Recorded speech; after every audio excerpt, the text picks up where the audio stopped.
नमस्कार दोस्तों, एक बार फिर से आप लोगों का हमारे YouTube चैनल में स्वागत है।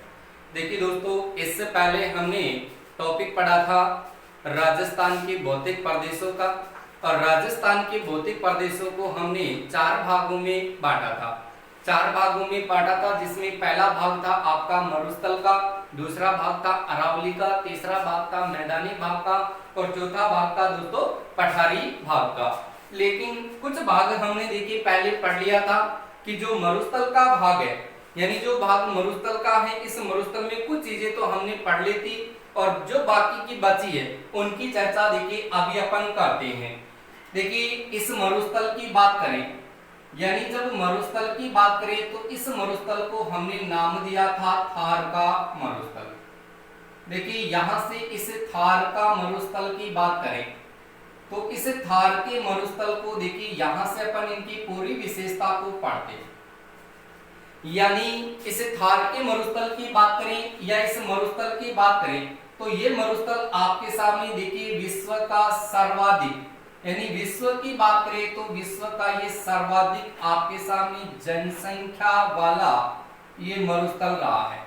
यानी विश्व का सर्वाधिक जनसंख्या वाला यदि मरुस्थल देखा जी तो वो मरुस्थल आपके सामने देखिए कौन सा है, ये थार का मरुस्थल है। और इसी मरुस्थल की अगर विश्व के संदर्भ में देखा जी तो इसका जनघनत्व है, वो जनघनत्व भी देखिए सबसे ज्यादा प्राप्त होता है। यानी विश्व का सर्वाधिक जनसंख्या वाला मरुस्थल कौन सा है और विश्व का सर्वाधिक जनघनत्व वाला मरुस्थल कौन सा है, तो आप लोगों को बताना है कि ये थार का मरुस्थल है। और इसी थार के मरुस्थल की बात करें तो इस मरुस्थल की अगर सर्वाधिक अगर जैव विविधता की बात करें तो सर्वाधिक जैव विविधता वाला जो मरुस्थल है वो मरुस्थल भी आपका देखिए कौन सा रहेगा, थार का मरुस्थल रहेगा।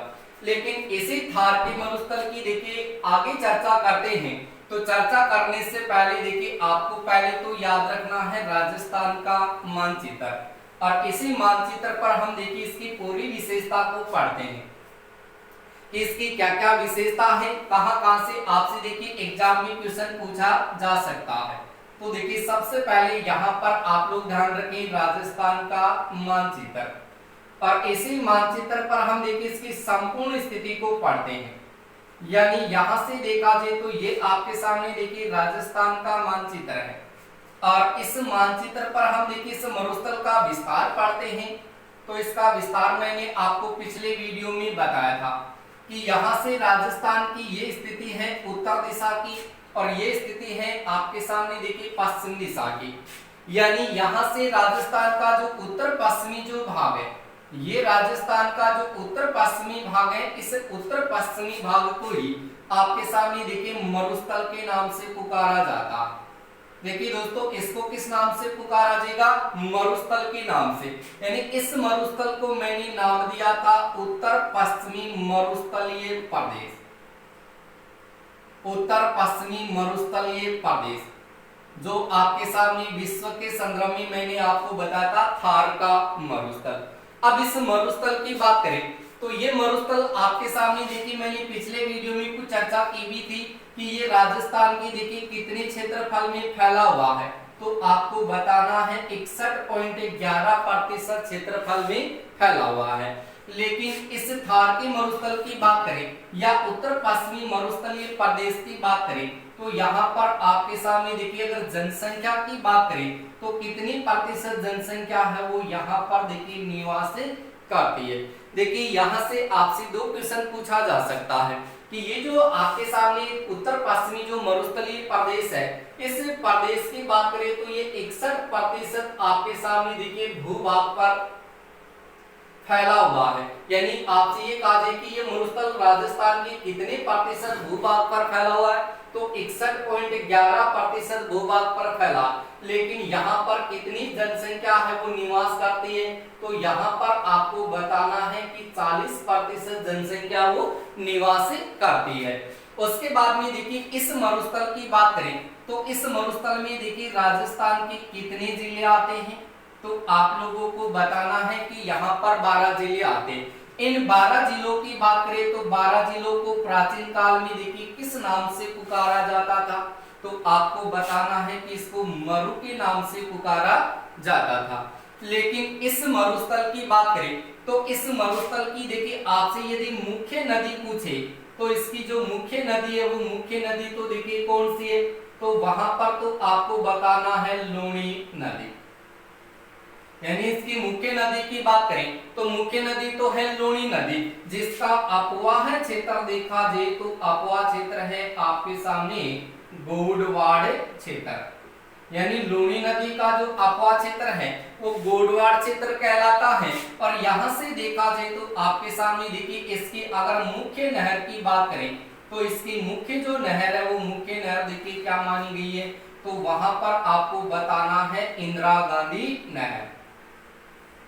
यानी जब इंदिरा गांधी नहर की बात करें तो ये इंदिरा गांधी नहर है, ये राजस्थान की सबसे बड़ी ये सिंचाई परियोजना है।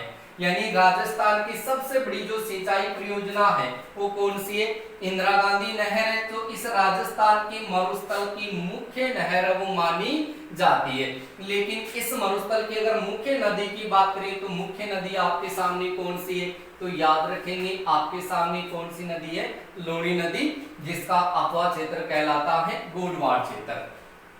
उसके बाद में देखिए इसी मरुस्थल की बात करें तो इस मरुस्थल में मैंने देखिए आपके सामने कितने जिले बता दिए, 12 जिले। इन 12 जिलों में यदि आपसे ये कहा जाए कि क्षेत्रफल की दृष्टि से सबसे बड़ा जिला कौन सा है, तो सबसे बड़ा जिला देखिए आपके सामने कौन सा है, तो आपको ध्यान रखना है कौन सा जिला, जैसलमेर जिला। यानी इस मरुस्थल में क्षेत्रफल की दृष्टि से यदि सबसे बड़ा जिला देखा जाए तो सबसे बड़ा जिला तो कौन सा है, जैसलमेर है। जबकि सबसे छोटे जिले की बात करें तो सबसे छोटा जिला आपके सामने देखिए कौन सा रहेगा, तो यहाँ पर आपको ध्यान रखना है झुंझुनू जिला। यानी सबसे छोटे जिले की बात करें तो सबसे छोटा जिला है वो तो आपके सामने झुंझुनू जिला है। और क्षेत्रफल की दृष्टि से यहाँ पर सबसे बड़ा जिला कौन सा रहेगा, जैसलमेर जिला रहेगा। लेकिन इस जैसलमेर जिले से नीचे देखा जाए तो यहाँ पर आपके सामने देखिए जिला कौन सा है, बाड़मेर जिला। लेकिन यहाँ से एग्जाम की दृष्टि से आपसे देखिए क्वेश्चन पूछा जा सकता है। क्वेश्चन आप लोगों के सामने क्या रहेगा कि ये जो उत्तर पश्चिमी जो मरुस्थलीय प्रदेश है, इस उत्तर पश्चिमी मरुस्थलीय प्रदेश के देखिए 2 जिले आपके सामने ऐसे, एक तो जैसलमेर जिला है और एक बाड़मेर जिला, जो पूर्णतः आपके सामने मरुस्थलीय जिले हैं।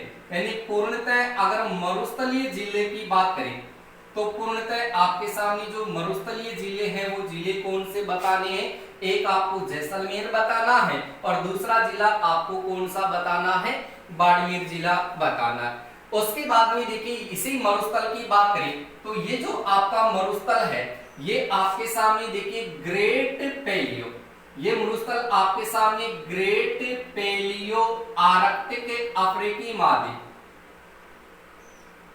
आर्कटिक अफ्रीकी महाद्वीप की बात करें तो देखिए यहां से आपको ध्यान रखना है कि ग्रेट पेलियो आर्कटिक जो अफ्रीकी महाद्वीप है, इस महाद्वीप का जो पूर्वी भाग है, इसी पूर्वी भाग का ये अवशेष माना जाता है।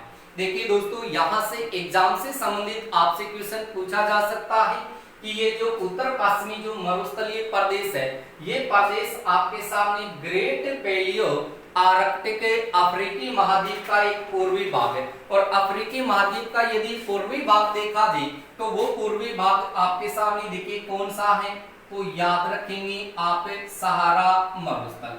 देखिए दोस्तों यहां से जब सहारा मरुस्थल की बात करें तो ये सहारा मरुस्थल का एक भाग है। यानी ये जो उत्तर पश्चिमी मरुस्थलीय प्रदेश है ये ग्रेट पेलियो आर्कटिक अफ्रीकी महाद्वीप का पूर्वी भाग यानी सहारा मरुस्थल का ही एक भाग माना गया है। और ये जो मरुस्थल है ये मरुस्थल आपके सामने देखिए तैतीस सागर का अवशेष है।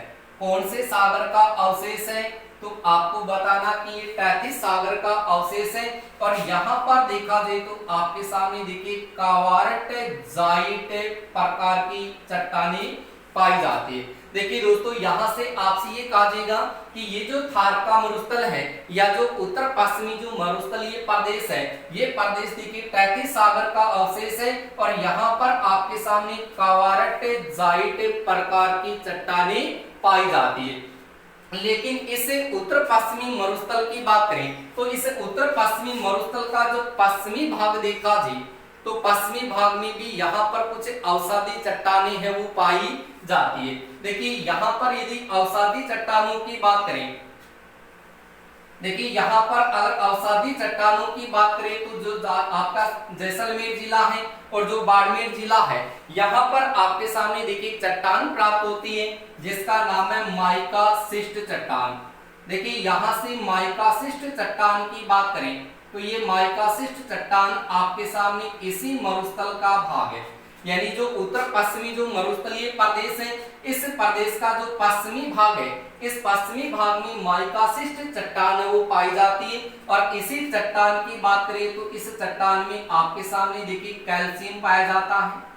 कैल्शियम के साथ साथ देखा जी तो आपके सामने देखिए पोटेशियम है वो पाया जाता है और पोटेशियम के साथ साथ देखा जाए तो आपके सामने मैग्नीशियम है वो पाया जाता है।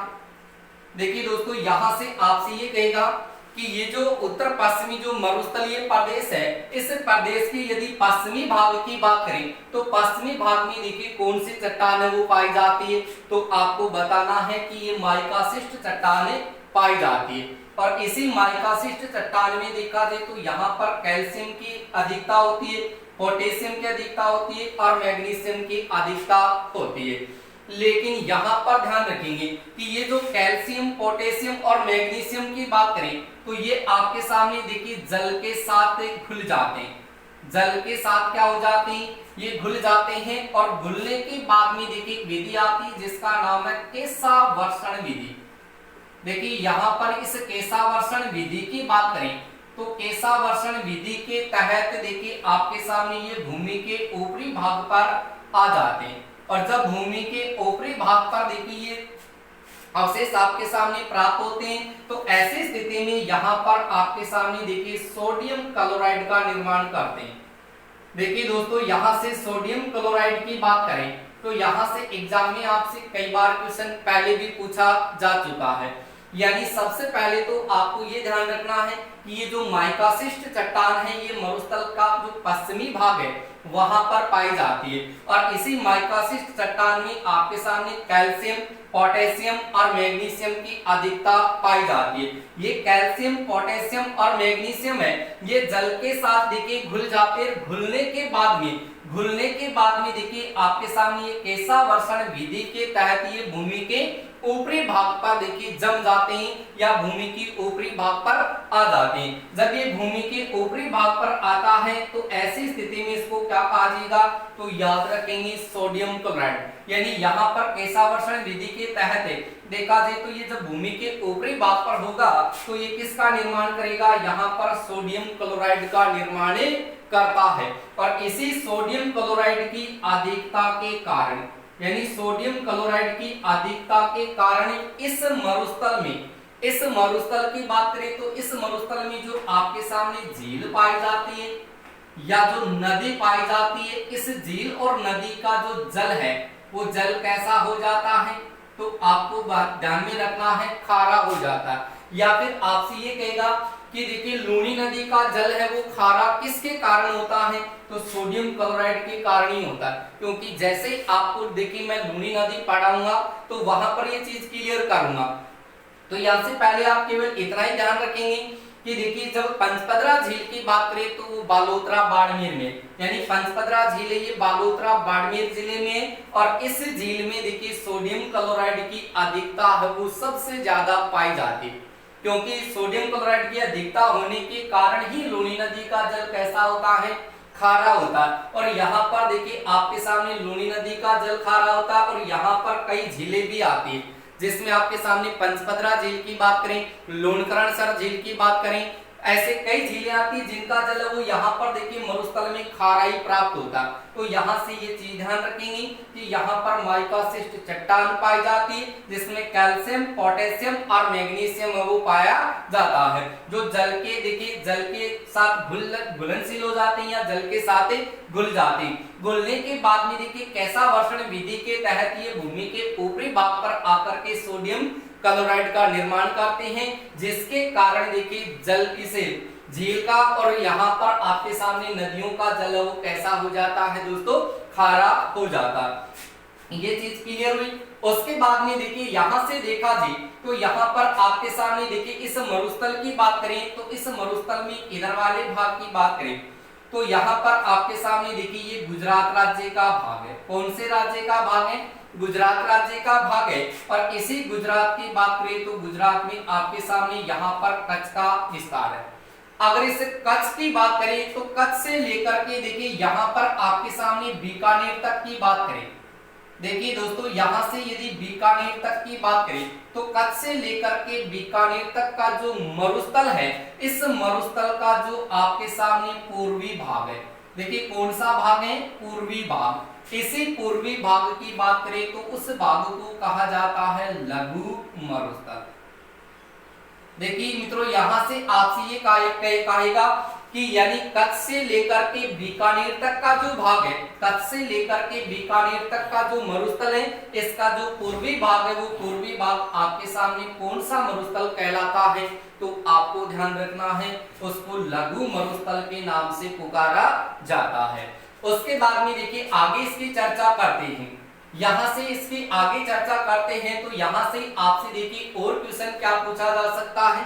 तो यहां से देखिए ध्यान रखिए ये उत्तर पश्चिमी मरुस्थलीय भाग है और इसी उत्तर पश्चिमी मरुस्थलीय प्रदेश की बात करें तो यहाँ का जो पश्चिमी भाग है, इस पश्चिमी भाग में देखिए मैंने तो बता दिया कि आपको माइकासिस चट्टान पाई जाती है और यहाँ से कच्छ से लेकर के बीकानेर तक का भाग है, इसका जो पूर्वी भाग है वो आपके सामने लघु मरुस्थल कहलाता है। और इसी मरुस्थल की बात करें तो इस मरुस्थल से संबंधित पूछा जाएगा कि थार का मरुस्थल देखिए किसे कहा जाता है?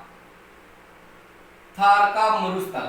देखिए यहां से आपसे देखिए थार का मरुस्थल किसको कहा जाता है? तो ये उत्तर पश्चिमी जो मरुस्थलीय प्रदेश है इसी को कहा जाता है। और इसी थार से संबंधित देखिए आपसे एग्जाम में कई क्वेश्चन पूछे जा सकते हैं। पहला क्वेश्चन तो होगा आपके सामने कि थार मरुस्थल का प्रवेश द्वार। देखिए यहां से थार मरुस्थल का यदि आपसे प्रवेश द्वार पूछे तो प्रवेश द्वार आपको कौन सा बताना है? तो वहां पर आपके सामने जिला होगा कौन सा? जोधपुर। यानी यहां पर थार मरुस्थल का प्रवेश द्वार, तो थार मरुस्थल का प्रवेश द्वार कौन से जिले को कहा जाता है? तो जिला तो कौन सा होगा? जोधपुर जिला होगा। और आपसे ये कहा जाए कि थार का लाल किसको कहा जाता है? देखिए थार का लाल, तो थार का लाल है ये किसको कहा जाएगा? तो याद रखेंगे स्वरूप खां को। यानी जब स्वरूप खां की बात करें तो देखिए थार का जो लाल है ये किसे कहा जाता है? स्वरूप खां को कहा जाता है। और यहां से आपसे पूछा जाएगा कि थार का गढ़ा, देखिए यहां से थार का गढ़ा किसको कहा जाता है? तो थार का गढ़ा है वो किसको कहा जाएगा? तो याद रखेंगे एक नलकूप है जिसका नाम है चांदन नलकूप। यानी चांदन नलकूप की बात करें तो ये चांदन नलकूप है जो आपके सामने कौन से जिले में? जैसलमेर जिले में है। इसी को कहा जाता है आपके सामने थार का गढ़ा। यानी थार का गढ़ा, चांदन नलकूप जैसलमेर में। और थार की बात करें तो थार मरुस्थल का प्रवेश द्वार आपके सामने जोधपुर जिले को कहा जाता है। और यदि थार का लाल पूछे तो थार का लाल आपको किसको बताना है? स्वरूप खां को कहा जाता है। उसके बाद में देखिए इस थार मरुस्थल में पाया जाने वाला देखिए आपके सामने प्रसिद्ध वृक्ष है और ये इस बार एग्जाम में आपसे पूछा जा सकता है, या तो आपसे इस क्वेश्चन को रेट में पूछा जा सकता है या फिर राजस्थान पुलिस में 100% ये क्वेश्चन पूछा जाने की संभावना रहेगी। यानी यहां से देखिए थार मरुस्थल की बात करें तो थार मरुस्थल में पाया जाने वाला एक वृक्ष है जिसका नाम है आपके सामने सुबेबुल वृक्ष। देखिए सुबबुल वृक्ष की बात करें तो सुबबुल वृक्ष का संबंध है वो किससे है, तो वहां पर आपसे देगा मरुस्थल से है, अरावली से, मैदानी भाग से या पठारी भाग से, या फिर कहेगा कि थार मरुस्थल में पाया जाने वाला एकमात्र वृक्ष है। तो यहां से देखिए प्रसिद्ध वृक्ष आपका कौन सा है, ये सुबबुल वृक्ष है, इनको माना गया है।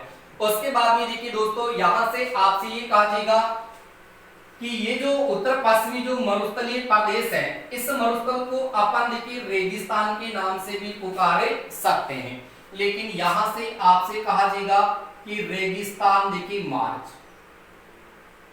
अगर रेगिस्तान मार्च की बात करें तो रेगिस्तान मार्च देखिए किसको कहा जाता है, तो यहां पर देखिए आप ध्यान रखेंगे कि रेगिस्तान मार्च किसको कहा जाता है, तो यहां पर देखिए जो पश्चिमी जो रेगिस्तान है, अगर पश्चिमी रेगिस्तान की बात करें तो पश्चिमी रेगिस्तान का देखिए बढ़ना, पश्चिमी रेगिस्तान का बढ़ना क्या कहलाता है, तो याद रखेंगे रेगिस्तान मार्च कहलाता है। यानी जब आपके सामने देखिए कुछ हवाएं चलती है, ठीक है, कुछ हवाएं चलती है तो हवाओं के कारण पश्चिमी रेगिस्तान का बढ़ना क्या कहलाता है, रेगिस्तान मार्च कहलाता है। और इसी रेगिस्तान मार्च से आपसे क्वेश्चन पूछेगा कि राजस्थान में देखिए सर्वाधिक रेगिस्तान मार्च देखिए कौन से महीने में होता है, तो यहाँ पर आपके सामने देखिए क्वेश्चन होगा कि राजस्थान में सर्वाधिक रेगिस्तान मार्च कब होता है और न्यूनतम रेगिस्तान मार्च कब होता है।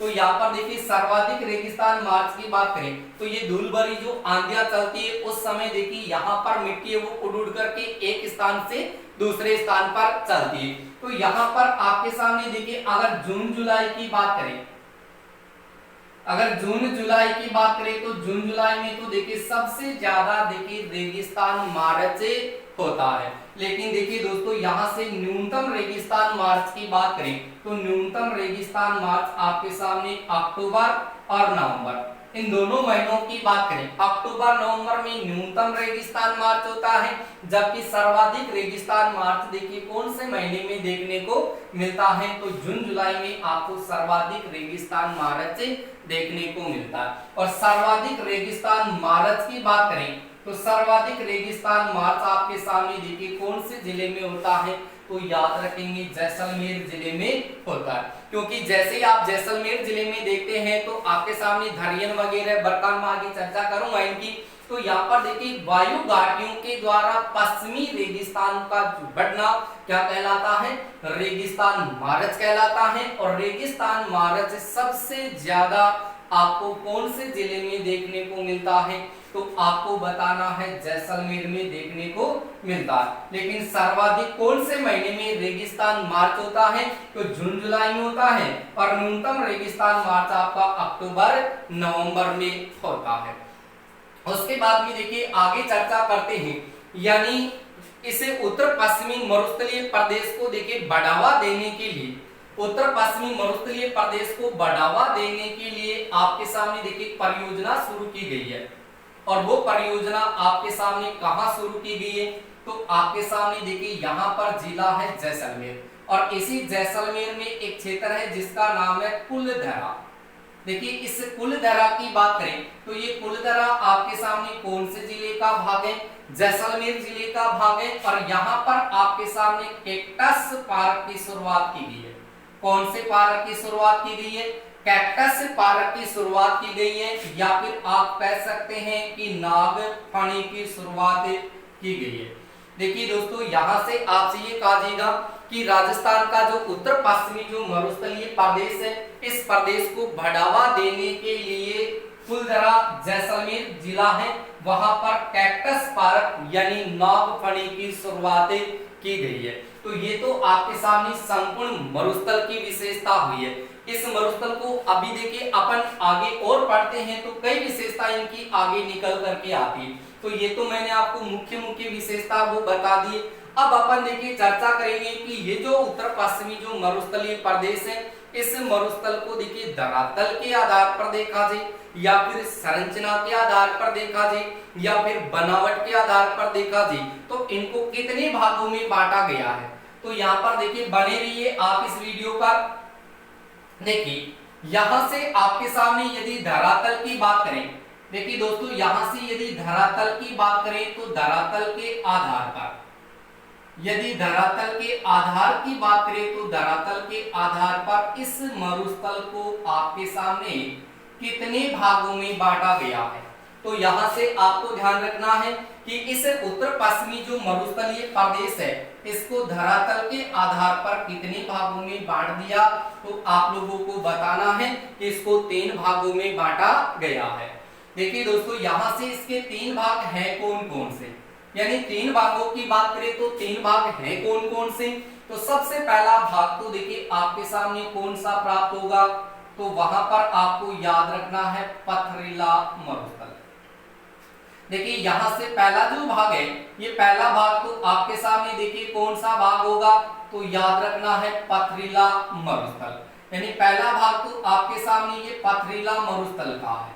दूसरे भाग की बात करें तो दूसरा भाग आपके सामने देखिए मिश्रित मरुस्थल का है, ये मिश्रित मरुस्थल का भाग है। उसके बाद में तीसरे भाग की बात करें तो तीसरा भाग है आपके सामने रेतीला मरुस्थल। क्लियर है दोस्तों। देखिए यहां से मैंने आप लोगों के सामने ये कहा कि इस उत्तर पश्चिमी मरुस्थलीय प्रदेश को पढ़ते हैं तो धरातल के आधार पर देखा जाए, तो धरातल के आधार पर इस मरुस्थल को देखिए